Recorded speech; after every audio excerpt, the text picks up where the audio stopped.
दोस्तों, आज हस्ताक्षर में विषय है महाविस्थापन। दोस्तों, पथ, रास्ते, डगर, पगडंडियां ये कौन बनाता है? ये बनाते हैं हमारे पांव। और पांव की सार्थकता कौन सिद्ध करता है? उनकी सार्थकता सिद्ध करते हैं ये लंबे लंबे रास्ते। दोस्तों, यात्राएं मन से की जाती हैं, लेकिन इस बार यात्राएं, लाखों लोगों की यात्राएं मन से नहीं, पेट से हुई हैं। दोस्तों, वो लाखों लोग आज अपने गांव में शहरों से ज़्यादा यकीन करने लगे हैं। वे सत्ता को नकार चुके हैं। उनका राजा में विश्वास नहीं रहा, इसीलिए वे कुछ बोलते नहीं और चुपचाप लंबी लंबी डगर पर निकल पड़ते हैं, बिना कुछ सोचे, बिना कुछ समझे।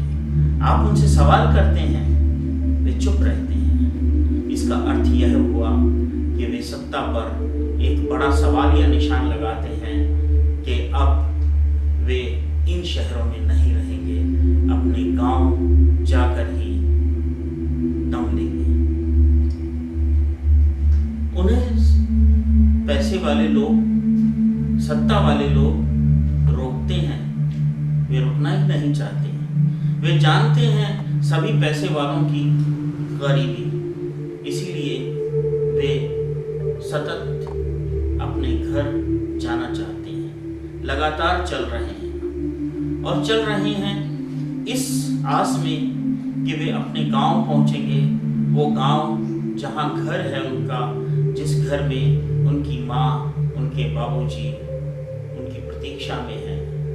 उनकी आंखों का पानी समाप्त हो चुका है, लेकिन फिर भी वे बाट जोह रहे हैं अपने बेटों की। वह निकल पड़ा है बिना कुछ सोचे, बिना कुछ जाने।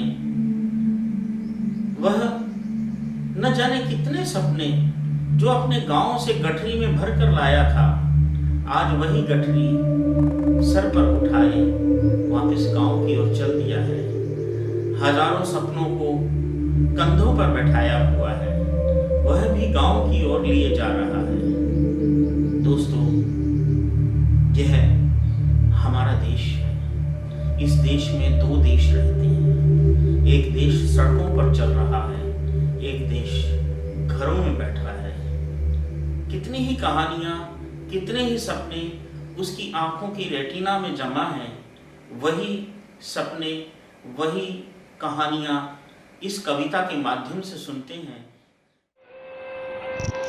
लड़खड़ाती सी जबान से गांव ने कहा, बेटा आ गए क्या? आओ बैठो अपनी मिट्टी पर, बहुत थके से दिखते हो, ज़रा आराम कर लो।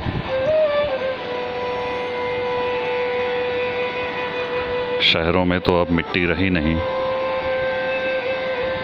ज़रा गहरी सांस भर लो, मिट्टी की महक तुम्हें फिर से तरोताज़ा कर देगी।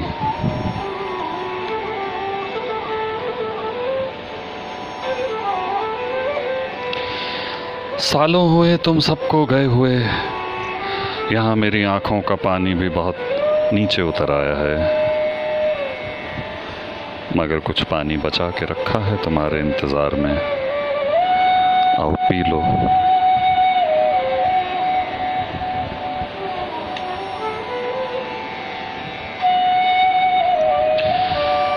सुना है तुम्हारे शहर में मोटर बड़ी तेज दौड़ती है और हवा में जहाज भी उड़ते हैं। हमने भी देखे हैं जहाज जब सूखे में बादलों को तकते थे। और सुना है शहरों की रेलगाड़ियां गांव से भी लंबी होती हैं कि गांव के गांव खाली करके शहर ले गईं। मगर तुम सैकड़ों मील पैदल चलकर आए हो। आओ तुम्हारे पैरों के जख्मों पर पत्तियों का लेप लगा दूं। गांव ने कांपते हाथों से हाथ थाम लिया और कहा, तुम्हें ये नीम का पेड़ याद है? तुम्हें इसकी पकी हुई निम्बोरियाँ पसंद है ना? जब तुम छोटे थे बड़े शौक से खाते थे। आओ निमोरियाँ पकी हैं, कुछ खा लो, आज भी वैसी ही स्वाद है।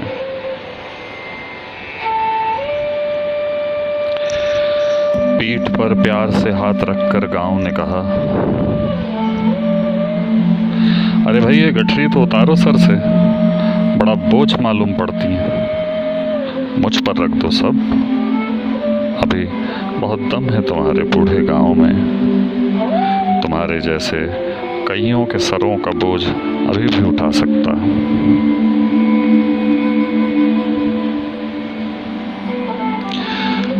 सबने अपनी अपनी गठरियां उतार दी थी गांव में, जो बोझ शहरों से उठा कर लाए थे,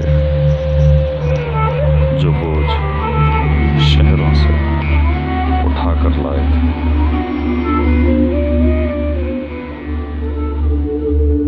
दोस्तों, इस कविता को आवाज दी अजय समीर ने। अजय समीर ने ही इस कविता को रचा और इस कविता में जितने इलस्ट्रेशन और स्केचेस आए हैं वे भी अजय समीर की उंगलियों का जादू है। मैं मानता हूँ कि जब भी कोई चित्रकार अपने कैनवास पर रंग बिखेरता है तो वह अपने आप में कविता ही रच रहा होता है। इसी तरह से अजय समीर ने यह कविता अपने कैनवास से उठाकर हमें भेज दी और हमने आपके सामने प्रस्तुत की। दोस्तों, आपको हमारी यह कोशिश कैसी लगी?